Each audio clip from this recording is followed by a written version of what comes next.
उत्तराखंड के हल्द्वानी के बनबुलापुरा इलाके में हिंसा भड़कने के बाद सुरक्षा बढ़ा दी गई है।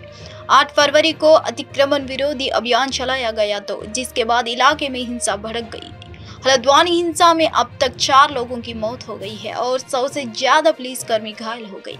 कानून एवं व्यवस्था की स्थिति बनाए रखने के लिए अर्धसैनिक बलों की 4 कंपनियां शहर में भेजी गई। जिला मजिस्ट्रेट ने बनबुलापुर में कर्फ्यू लगा दिया है और देखते ही गोली मारने के आदेश जारी कर दिए हैं। 8 फरवरी को हुई हिंसा के दौरान कारों, मोटरसाइकिलें सहित कई वाहनों को आग लगा दी गई है।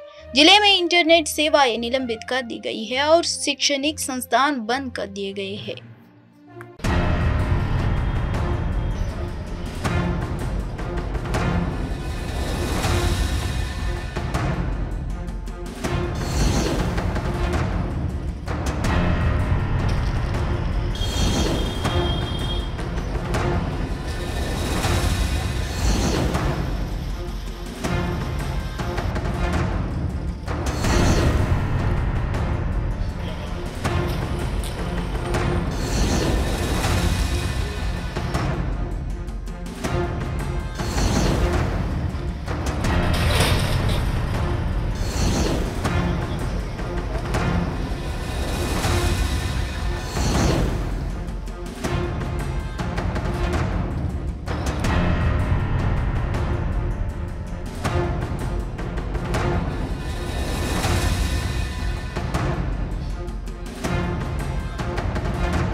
पाकिस्तान में 8 फरवरी को नई सरकार चुनने के लिए मतदान हुआ। मतदान के बाद 9 फरवरी यानी आज सुबह 3 बजे से चुनाव परिणाम आने शुरू हो गई।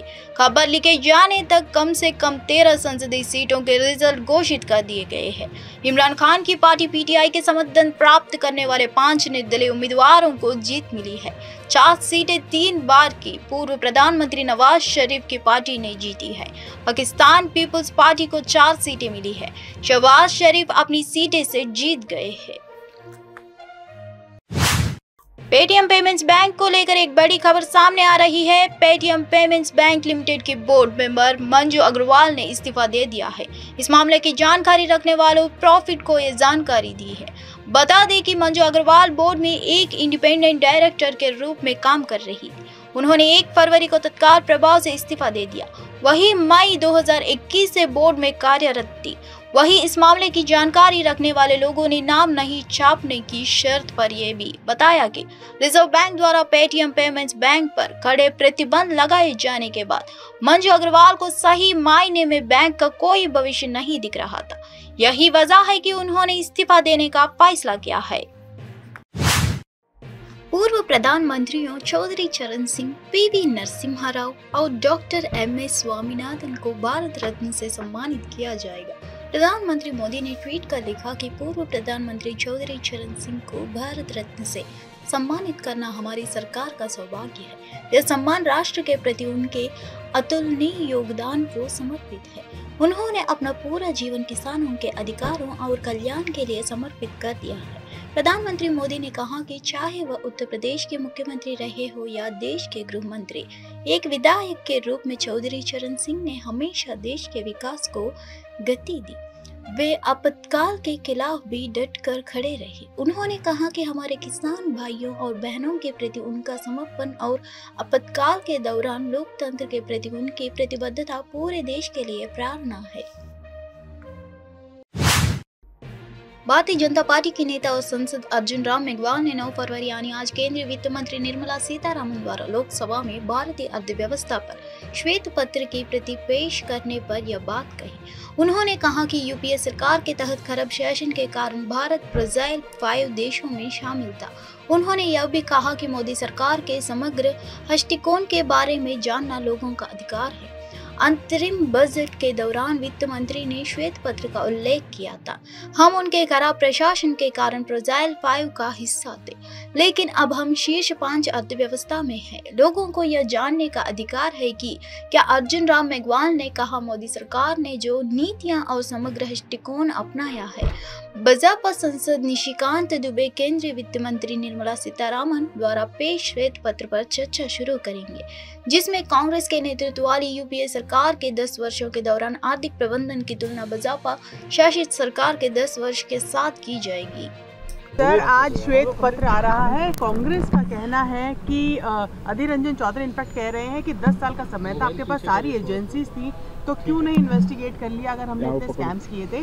वहीं टीएस सिंहदेव भी कह रहे हैं कि ये आप सही इंफॉर्मेशन प्रोवाइड नहीं कर रहे हैं, व्हाइट पेपर में डाइवर्जनरी टैक्टिक है। देखिए, रूल 342 जो लोकसभा के नियम बने हुए हैं, उसमें कई बार इस रूल के तहत चर्चा हुई है, कांग्रेस के समय भी हुई है। कोई ऐसा विषय आता है तो चर्चा होती है। वित्त मंत्री जी ने अपने अंतरिम बजट में ये उल्लेख किया कि हम व्हाइट पेपर लाएंगे, और इसलिए व्हाइट पेपर आ रहा है। अब इसमें उन्होंने क्या देखा, क्या नहीं सोचा, मेरे समझ में नहीं आ रहा कि जो आपके समय बैड गवर्नेंस हुआ था इकोनॉमी को लेकर के, जिसके कारण आप इकोनॉमी में 5 फ्रेजाइल की श्रेणी में पहुंच गए थे, और अब हम टॉप 5 इकोनॉमी में पहुंच गए हैं। तो देश को ये जानने का हक तो है ना कि नरेंद्र मोदी जी ने ऐसी क्या नीतियां बनाई, क्या होलिस्टिक अप्रोच ली, क्या होल ऑफ गवर्नमेंट अप्रोच ली, जिससे हम टॉप 5 इकोनॉमी में पहुंच गए। ये देश को जानने का हक है, और लोकसभा के माध्यम से ये बेस्ट प्लेटफॉर्म है। दिक्कत क्या है इनको? वो कह रहे हैं एक्शन ले लेते हमारे स्कैम्स के खिलाफ। अभी आप पाकिस्तान आम चुनाव के लिए वोटों की गिनती जारी है। पाकिस्तान मीडिया की रिपोर्ट के अनुसार पाकिस्तान तहरीक-ए-इंसाफ संबंधित उम्मीदवारों ने शुरुआती रुझानों के अनुसार अच्छा प्रदर्शन किया है। भारत के रक्षा विशेषज्ञ कमर आगा शुरुआती रुझानों में इमरान खान की पीटीआई को अच्छा प्रदर्शन करते देख हैरान थे। उन्होंने कहा कि इससे पता चलता है कि जनता में पाकिस्तानी सेना के प्रति नफरत का भाव है। यह बहुत ऐश्वर्य की बात है। जो धारणा आ रही थी और सेना में यह एहसास हो रहा था कि वे इमरान खान समर्थकों को दबाने में कामयाब रहे हैं, लेकिन ऐसा नहीं हुआ है। पाकिस्तान की राजनीति में उनका दबदबा कायम है। इतने सारे नेताओं की गिरफ्तारी के बावजूद वे इतनी सीटें हासिल करने में कामयाब रहे। इससे पता चलता है कि सेना के प्रति नफरत है। आगे उन्होंने कहा, भारत पाकिस्तान में होने वाली किसी भी स्थिति से निपटने के लिए पूरी तरह तैयार है।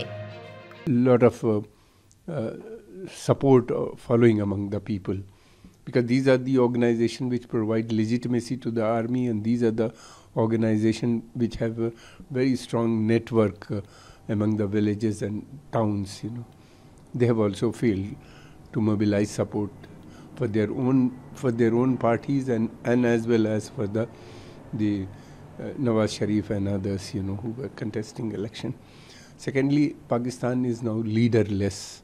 The only leader is Imran Khan, and who is in jail. So it would be very difficult for the army to manage the situation in Pakistan. And already the country is facing serious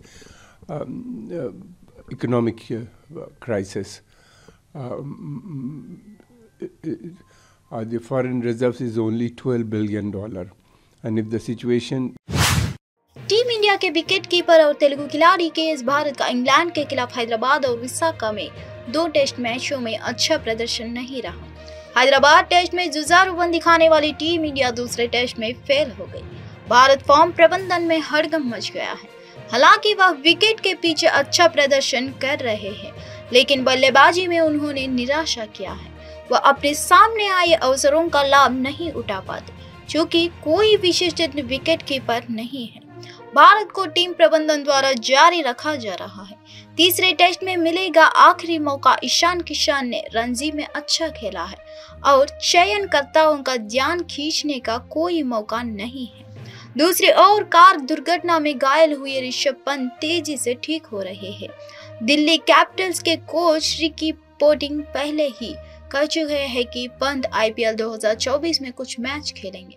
पूर्व cricketer और commentator Sanjay Manjrekar का कहना है कि अगर KS Bharat इस समय अच्छा प्रदर्शन करेंगे तो ही भविष्य में मौके मिलेंगे। अगर भारत अगले मैचों में अच्छा प्रदर्शन नहीं करते हैं तो उनका मानना है कि ईशान की ओर झुकना बेहतर है। फिनटेक कंपनी पेटीएम मौजूदा संकट के बीच एक नई कंपनी का अधिग्रहण करने की तैयारी में है। ऐसा लगता है कि यह डील बेंगलुरु स्थित ई-कॉमर्स स्टार्टअप बिटसिला के साथ होगी। इस खरीद समझौते के अंतिम रूप दे दिया गया है। पेटीएम जल्द ही बिटसिला का अधिग्रहण कर सकता है। बिटसिला ONDC में संचालित एक इंटरऑपरेबल ई-कॉमर्स स्टार्टअप कंपनी है। लेन देन के मामले में बिटसिला वर्तमान में ONDC में विक्रेताओं की ओर से काम करने वाली तीसरी सबसे बड़ी कंपनी है। बताया जा रहा है कि डील फाइनल हो रही है। यह सौदा अगले सप्ताह पूरा होने की संभावना है। 8 फरवरी को फेसबुक लाइव स्ट्रीम के दौरान शिवसेना UBT नेता अभिषेक गुस्लाकार की गोली मारकर हत्या कर दी गई थी। मुंबई के दहिसर इलाके में हुई गोलीबारी की घटना का प्रत्यक्षदर्शी होने का दावा करने वाले लालचंद पाल ने ANI को पूरी घटना के बारे में बताया। उन्होंने कहा, अभिषेक शाम 6:30 बजे हमारे ऑफिस आए और उन्होंने मुझसे कहा था कि मॉरिस लोगों को साड़ियां बांटने का एक कार्यक्रम आयोजित करना चाहते हैं। हम मॉरिस के कार्यालय गए, वह अभिषेक से मिले और उसे अंदर ले गए, जबकि हमें अंदर जाने की अनुमति नहीं थी। हमने आधे घंटे तक इंतजार किया और उसके बाद मॉरिस बाहर आए और हमें मेहुल का इंतजार करने को कहा। मैंने गोलियां की आवाज सुनी। मैंने मॉरिस के हाथ में रिवॉल्वर देखी। देखिए, ऐसा है, IC कॉलोनी बोरोली के अंदर हमारी शाखा है, शिवसेना शाखा क्रमांक 1 उद्धव बालासाहेब ठाकरे जी का जी है। वहाँ पे हमारे अभिषेक जी कुछ 6:15 बजे तक आए ऑफिस पे, और मुझे उसके पहले ही दोपहर को उन्होंने कॉल किया था कि मॉरिस का कॉल आया है, उसे कुछ प्रोग्राम करना है, कुछ लोगों को साड़ी वगैरह बांटनी है, तो उसको अपने साथ बांटना है। बोला ठीक है, आप जैसा बोलो ऐसा। तो उन्होंने बोला नहीं, शाम को कुछ लोग को अपने कार्यकर्ता है लेडीज लोग को बुला लो और अपन साड़ी वगैरह जो होगा बांटेंगे। बोले ठीक है। तो जब 6:15 बजे आए तो वहाँ पे 1-2 जन मिले और उसके बाद बात करने के बाद वो मॉरिस के ऑफिस में गए। मॉरिस के ऑफिस में गए तो हम लोग भी देखे, तो पीछे पीछे हम लोग भी गए वहाँ पे। मैं था, प्रवीण मिश्रा था और 1-2 जन जो भी हमारे साथ में कार्यकर्ता, हम लोग गए। तो मॉरिस ने अभिषेक सर को वेलकम किया, हाथ में लाया और अंदर लेके गया। तो हम लोग भी जाने लगे। मुझे बोला सॉरी, आप लोग जरा प्लीज बाहर ही रहिए। बोला ठीक है, नो प्रॉब्लम। तो मैं भाई को कॉल किया, भाई उठाए नहीं, अभिषेक सर फोन उठाए नहीं। बोला ठीक है। फिर उसके बाद में 10-15 मिनट हम लोग वेट किए। 15-20 मिनट ऐसे करते आधा घंटा हो गया। बोला भाई क्या बात है, आधा घंटा हो गया, क्या कर रहे? फिर मॉरिस बाहर है। बोला भाई क्या। दिवंगत शिवसेना नेता अभिषेक गुस्लाकार का पार्थिव शरीर 9 फरवरी को मुंबई में उनके आवास पर लाया गया था। गुस्लाकार को कथित तौर पर मुंबई के दहिसर इलाके में एक अकेले हमलावर ने गोली मार दी थी, जिसकी पहचान मॉरिस नोरहन्हा के रूप में हुई है। उसे नजदीकी अस्पताल ले जाया गया, जहां उसने दम तोड़ दिया। मृतक शिवसेना नेता के पार्थिव शरीर को पोस्टमार्टम के लिए JJ अस्पताल ले जाया गया है।